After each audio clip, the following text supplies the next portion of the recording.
Hi, Maxine and Polly. Thanks for joining me today. I've really been looking forward to speaking to you both on this topic of the power of networks. It's obviously a subject really close to my heart as manager of the Inspiring Super Network. So welcome. Thank you. Good. So I thought it'd be really great if you could both start by telling the audience about the working network groups that you have within Volkswagen Group and Auto Trader. So if you want to take this first, Maxine, that'd be great. Sure. So in Volkswagen Group, we have 4 employee network groups: LGBTQ+, Driven Women, Parents and Carers, and BAME. For Driven Women, we've had it as a programme within the organisation since 2016, and it's evolved over time as we've evolved our diversity and inclusion strategy to now be an employee network group.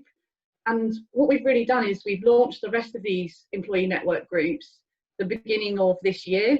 So all of them have been on a fantastic journey with chairs, which are employee representatives within our business, and sponsors, which are leaders and heads of business that really drive the activity within each of these groups. One of the things I would say is absolutely make sure that people volunteer to do this and are passionate about it, because those are the people you'll find that step forward and really want to do it. Don't ever select who you want to run your employee network groups. Ask the organisation. Yeah. Okay.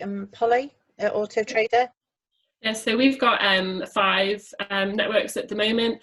So we've got gender, BAME, LGBT plus, which ones have I just said? Neurodiversity and disability, and also age, which is our newest one. So back in 2016, we started with, it's kind of a overarching diversity inclusion guild, and within that we were like a cross-sectional group of Auto Trader employees, and we were looking at all of the different sort of strands at diversity inclusion as a whole, really. And over time, within that, we had all of these different focuses, so gender or BAME, and it just felt like the natural progression to split up into those more focused groups, which is where we are now.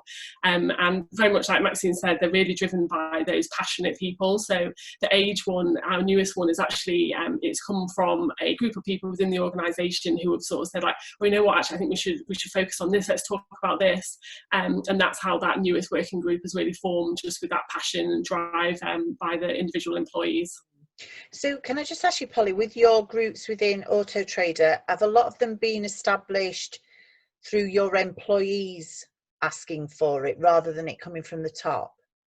Yeah, so the Diversity Inclusion Working Group, the overarching one to begin with, that started with sort of almost a HR, we call it people's ops, but a HR sort of focus, if you like. And then different people were brought into that who were passionate about those different areas, who were already doing things.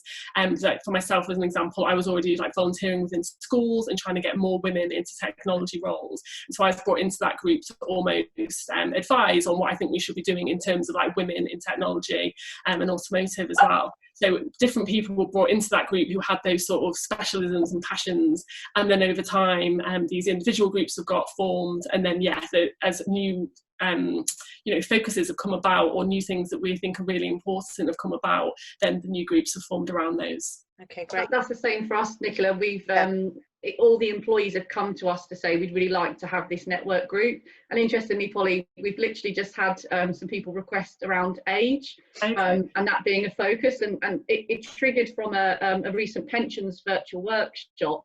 Afterwards, people said, we'd really like to have a group about working to retire, and the focus being around flexible working, transitioning to retirement, maintaining contact with the business post that.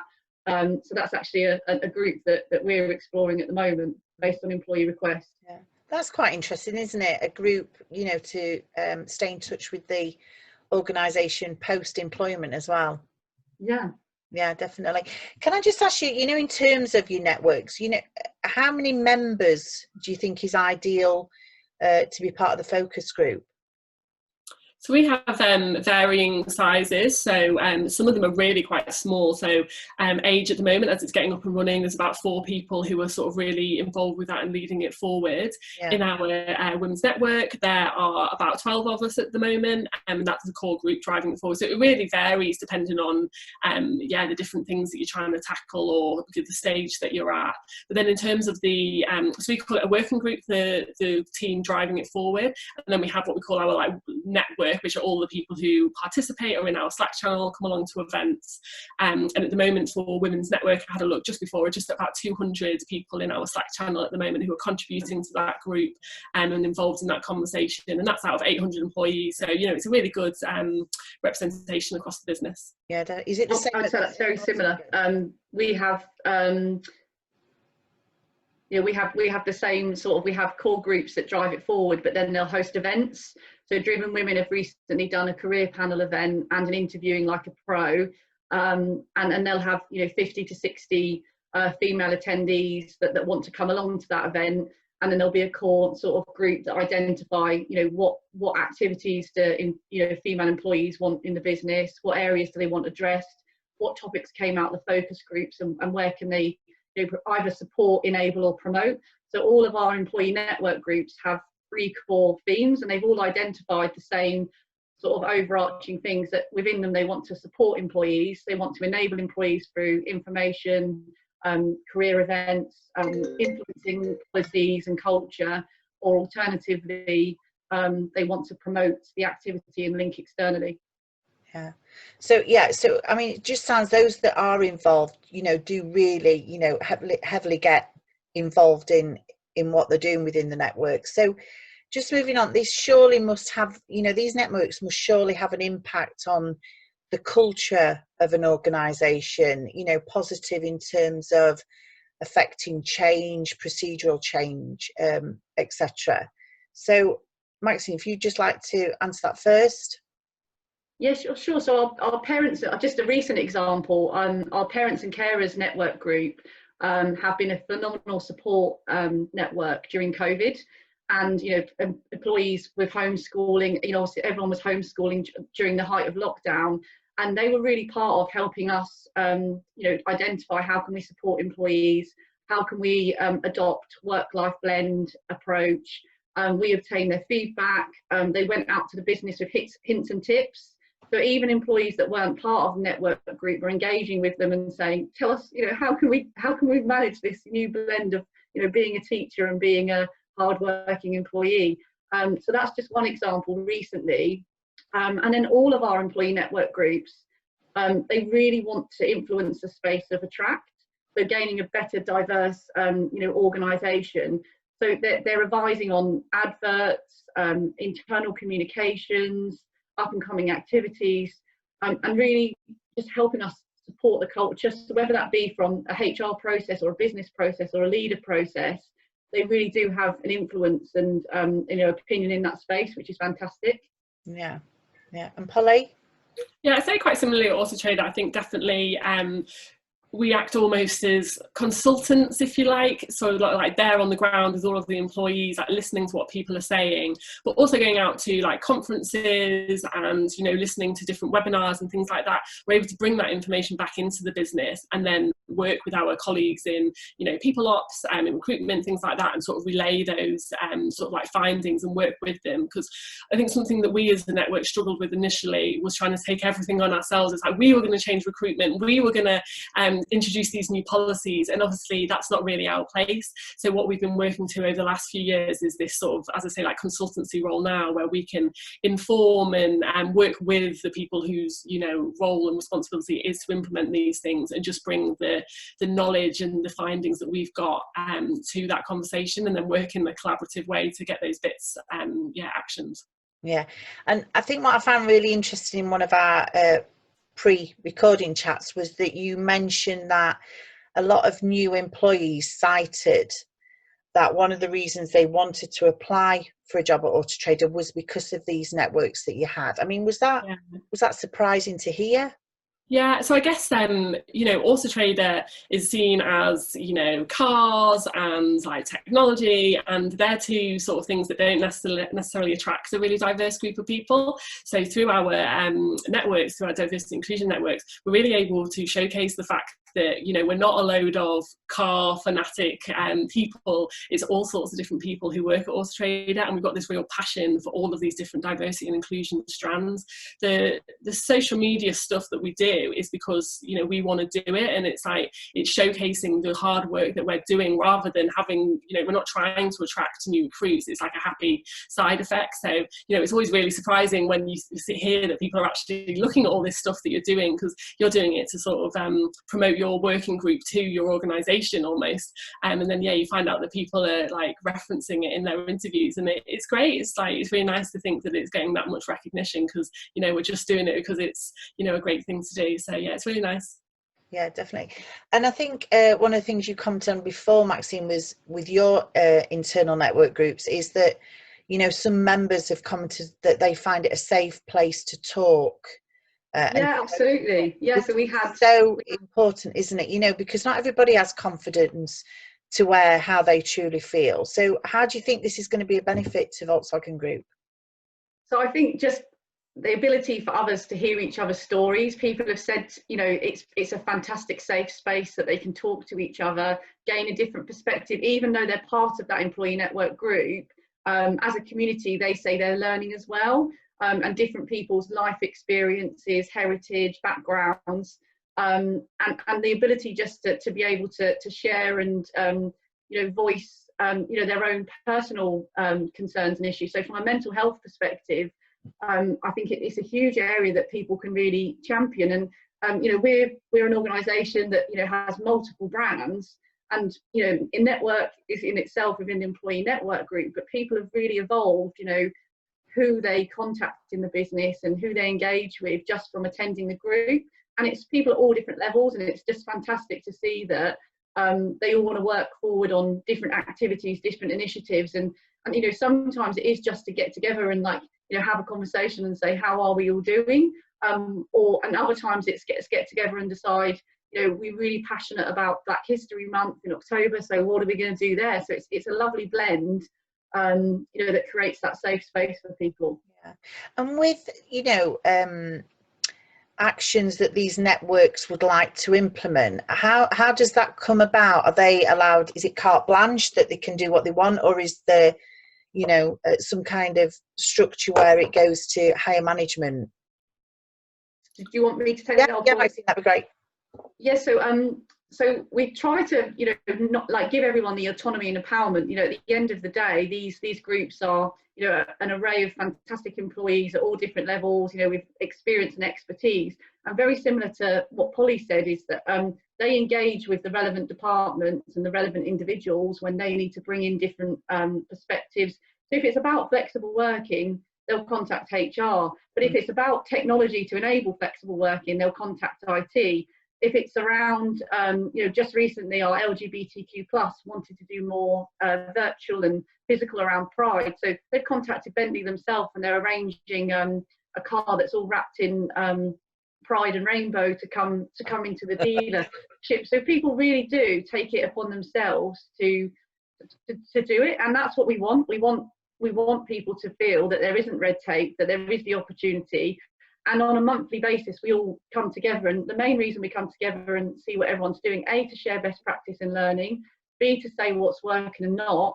But also, in addition to that, it's to ensure that, you know, we haven't got a huge volume of stuff coming out to the business in 1 month. So we do plan it and say, you know, when are we doing internal communications on this? When are we going to do a launch event? And we almost have like a cultural calendar. That there's a volunteer in the group that said, I'm passionate about, you know, coordinating this for everyone. And we have this overall, similar to what Polly said, a diversity guild, and then the E&Gs are within that guild, and so are other streams. Yeah, and is it similar to Auto Trader as well, Polly?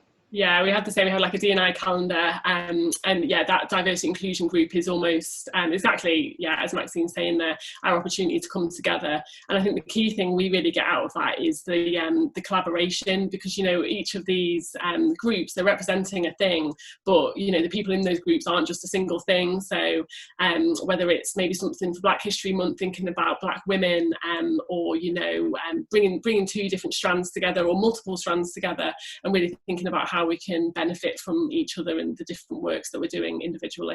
Yeah, okay, fantastic. So just moving on now, just looking at networks from a personal angle, what do you get from being a member of one of these network groups? So Polly, if you can answer that first.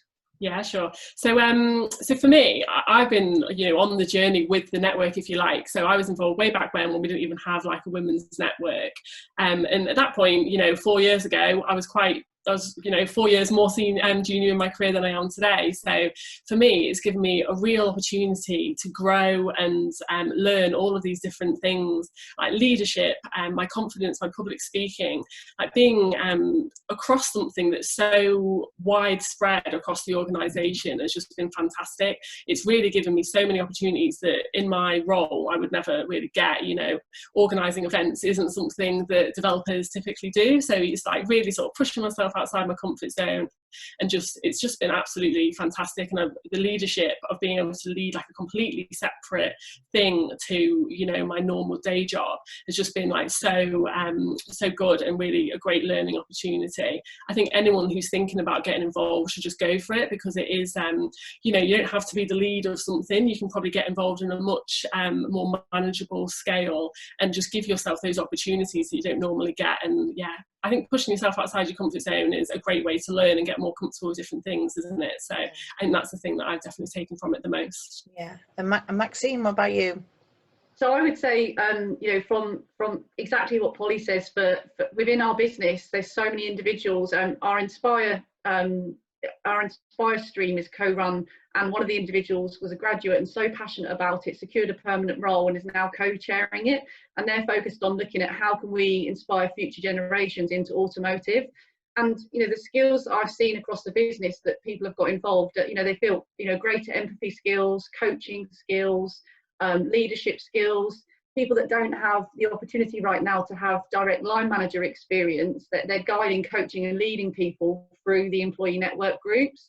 And the soft skills that you need within an E&G, for me, those are what you need to run a business. And more there's emphasis on individuals to have these skills. And like Polly said, it really is around encouraging people to get involved and commit as much as they want to. So what we don't do is say, if you're involved, you're signed up, you attend these meetings. It's completely up to people when they dip in and dip out. All of the E&Gs make it really easy for people to understand where are they at, what's their plan. So people, workload dependency, life dependency, it will depend how much at different points in time people can commit. So the nice thing is that people can just join and then they can say, I'm busy this month and come in the next month. Yeah, I think what I found with setting up the Inspiring Super Network is that there is a need from particularly women within the industry, that they want not just, I think, like a support network across businesses where they can, ask for advice, help, guidance, but also the women out there that actually want to give support, advice and guidance as well. And it's been really encouraging as I've, been speaking to a lot of women from particularly the member companies of the Automotive 30% Club, how enthusiastic people are about this network. And listening, to yourselves, I think, I've been around in the automotive industry for over 25 years now, but, doing this role again is, I'm my personal journey in terms of self-development is continuing through it, because I'm learning off people who have got different experiences to me as well, and different knowledge bases. So it's been really good. What I would say is that I think women especially, I don't think we're maybe as good at building our network, and maybe we're more uncomfortable to ask someone who we don't know for help or assistance with something. Yeah. So by being involved in one of these employee networks, you get that sort of cross-sectional contact with all these different people in the organisation. And then if you do need some help or advice on something, completely out of your day role, you probably have someone there that you've now got in mind, or some sort of relationship with, that you can sort of, get in contact with. So I think it's great for from that point of view and just learning more about your organisation, but in a really sort of quite natural and organic way. And again, like meeting people outside of the organisation, you know, it opens up so many opportunities to do that, which is just not something you get to do in your typical role. I would agree. I'd say the day of a career coffee chat might be gone in a good way. You know, so some people absolutely dread the thought of having to go and speak to someone about their experience, expertise and career, but just by linking informally through a network and starting to get to know people, and like you said, Polly, it's giving you the opportunity to, you know, for people in the business to know who you are because of the role you've done. And I just think that, you know, that's so credible to be able to say I'm part of supporting the organisation move forward culturally and become more diverse, that you've already got a platform to go in and speak to you know, future leaders or network with people on a topic, and it just creates that awkward, you know, networking, put a coffee chat in blank into someone's diary to then, you know, being able to have that conversation based on what you're doing. Definitely. And I love the new way of kind of working now. You know, I think networks are even more important where most of us are working from home, you know, and if you don't talk to somebody during a day, you can feel quite isolated. But I also love the fact that it is all conferencing calls now. So, because I do like to see somebody's face when I'm talking to them. I'm not as good as when I'm just on the phone. So, you know, you must feel the same. You're both at home as well, aren't you, at the moment? Yeah, I think Maxine mentioned it before, but during this sort of situation, having those informal drop-ins that we've facilitated within the Women's Network, they've been really valuable because people, you know, they just want to have a little chat, they want to have a little break, and they want to see some faces, like some friendly faces, and having these informal coffee catch-ups, we have them once every other week, just half an hour, no set agenda, just to have a chat and a catch-up. They've been really successful because people can come along and just feel like we create some of that sort of office environment where you just nip to the kitchen, get a cup of tea, and just have a chit chat about nothing particular. But you just feel you just feel a bit more connected to the rest of the people then, don't you? So yeah, no, definitely. So in terms of setting up networks, and particularly for organisations setting up internal networks, do you have any advice, like some hints and tips of a good way to go about it? Polly? Yeah. Do you want to go? Yeah, sure. So I'll probably start by saying, like, don't expect it to be easy. I think for us and sort of the journey that we've been on, we had like a really strong start, and it was like, you know, great, and we had loads of people come along to our inaugural event, and we had a really good bit of momentum. And then, you know, things just, you know, ebbs and flows. Like we had a patch where maybe we didn't get as much engagement as we would like, and it would have been easy to just been disheartened and think like, oh, it's not going to work. Let's, you know, just nip it in the bud. But we persevered. We, you know, looked at it and looked to change it and address those issues, like reach out to people again and find out what it was about the current setup that wasn't quite working for people, and just like, don't be afraid to change it and mix it up and almost start again if you need to. I think it's getting to that point where it's like easy and natural. It can take a lot of work, and I think it's a journey, not a destination. So just expect to have to keep on with that enthusiasm, with that passion, and it will take effort and time, but it will just be completely and utterly worth it. I think that'd be like, my main advice. And I think, as we both actually mentioned, having that sort of overarching group is really, really beneficial to us at Auto Trader, and it sounds like it also is for yourself, Maxine. But just making sure you've got that group of people who can, even as simply as make sure that not everything is launching in October, can be a massive win, because, you know, employees can get a little bit fatigued if like every other day it's like event. So I think, having a group to sort of sense check when things are happening, when things are landing, and also facilitate that collaboration is really, really valuable. Yeah, I completely agree. I'd say you know, it's the steering group of you know, myself and Warren and Kate and the rest of the steering group. It's really useful just to be, we're not there to stop things, we're there to encourage and coach things. And exactly the same, it's a journey. So at Auto Trader, Polly, we actually reached out to Christos, and he came to present to us before, he came to Volkswagen Group, presented to us before we launched our E&Gs. And that's the other thing I'd say to anyone thinking about starting them within an organisation: find out, be inquisitive, what are other companies doing? And it won't be that your company needs to do the same. And because the individuals in the company are different, everybody's at different stages, you'll have a different cultural environment. And that's another thing I would say, don't look and see what another company's doing and think it's right for us. And that's one of the things our E&Gs have been on the journey to do, is actually decide what do they want to address, what do they want to tackle, what do they want to get involved in, and how do they want to support each other. And that conversation, and just letting them meet up, and have those conversations, and they'll go round and round, but then they'll get there, and it'll be exactly what they believe is right to do. And that's what has to happen. It's got to be what's right for that group. And it's no business decision, it's no overarching decision. It's what does that group, truly believe that they want to take forward, because that's important. Yeah, definitely. And just picking up on something you mentioned, Polly, that actually when you started, you setting up your first internal network, everybody thought that it would have this massive impact straight away, but actually it was more difficult to get it going than you thought it would be. How easy or hard was it to keep enthusiasm going or momentum going? I'd say it was challenging. I think when you put something out there, so I think we had 3 events initially that were all really well attended, and then I think it was around our 4th one we put it out there, and it just fell a little bit flat. And I think we'd been all on this high of the previous events, and then to do one, it was a bit oh, okay, it wasn't a complete disaster, but it wasn't what we were hoping for.